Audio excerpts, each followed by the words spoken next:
Bonjour à tous et à toutes, je suis Guillaume Darcourt, Team 770. Je vous propose une vidéo aujourd'hui qui est un sit and go à 10 joueurs, un sit and go à 100 dollars, c'est ça, un sit and go à 100 dollars, et on va essayer de regarder quelle stratégie adopter pour un sit and go. C'est une vidéo, on va voir un petit peu comment ça se passe. Je proposerai un jeu plutôt à l'inverse de la table. Et je vais vous expliquer ça pendant qu'on filmera. On va suivre. C'est parti. Alors, effectivement, donc j'ai dit qu'on allait jouer un petit peu à l'inverse de la table. On va, bon déjà là, profiter du bouton avec cette as-8 de cœur pour essayer d'ores et déjà de voler les blindes. On va voir comment réagissent Shark 811 et Goliath 832.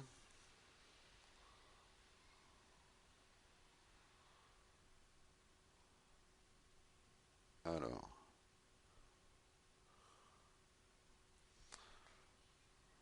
réfléchis. Il devrait coucher. Voilà qui est fait. Donc, l'idée d'une manière générale, c'est plutôt de jouer assez serré les premiers niveaux. Euh, D'une part, parce que les blindes sont très peu élevées, donc il n'y a pas grand chose à gagner. Que le but du sit and go, vous le savez bien, c'est quand même d'aller le plus loin possible, généralement donc dans les trois derniers. On va essayer de jouer voilà, rapidement. Donc en fait, le concept, c'est de c'est d'intégrer que les jetons que vous pouvez gagner sont moins importants que les jetons que vous allez perdre.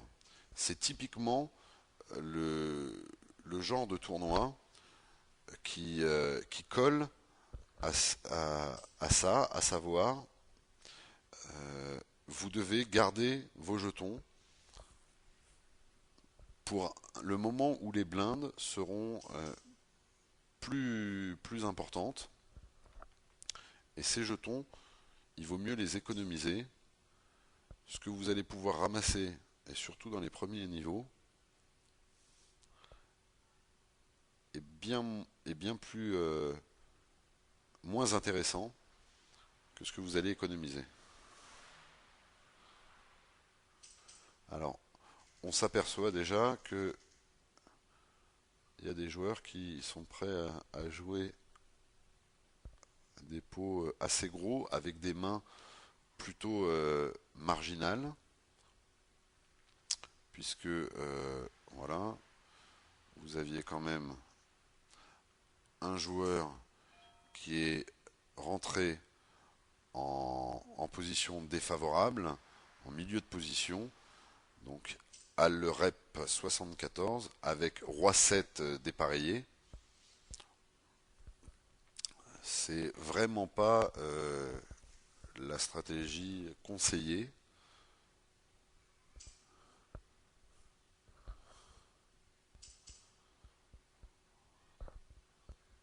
Donc voilà. Là c'est pareil, aucun intérêt à aller jouer des gros pots sur des mises à 10-20, je crois que c'était encore 10-20 à ce moment-là. Vous avez beaucoup trop à perdre et pas grand-chose à gagner. Donc c'est dans ce sens-là qu'il faut comprendre que les jetons économisés sont beaucoup plus importants que les jetons gagnés, car vous allez risquer beaucoup trop pour finalement gagner peu. Ça, c'est le premier concept. Et pour ça, le second, c'est vraiment de parvenir, si soit à jouer très serré au démarrage, soit de garder strictement les pots petits.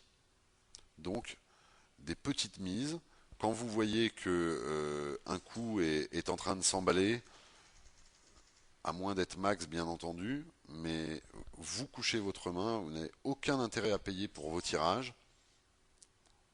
Voilà. Donc là, le choix est assez facile. Je suis dans une position plutôt défavorable puisqu'il reste après moi 3, 6 personnes à parler et que ça vient d'être relancé euh, par un joueur milieu de juste avant moi. J'ai Dame 5 dépareillé.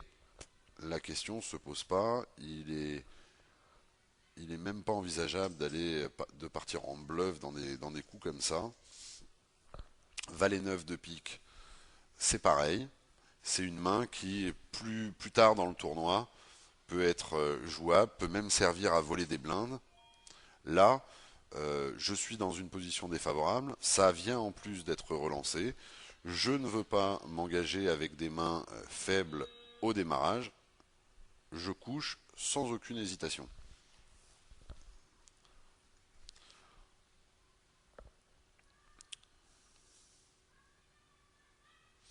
Alors, c'est un sit and go à 100 dollars, donc normalement, on a des joueurs qui sont plutôt habitués de ces sit and go là, un peu expérimentés.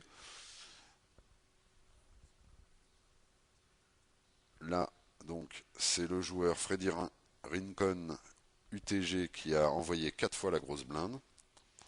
Tout le monde a foldé.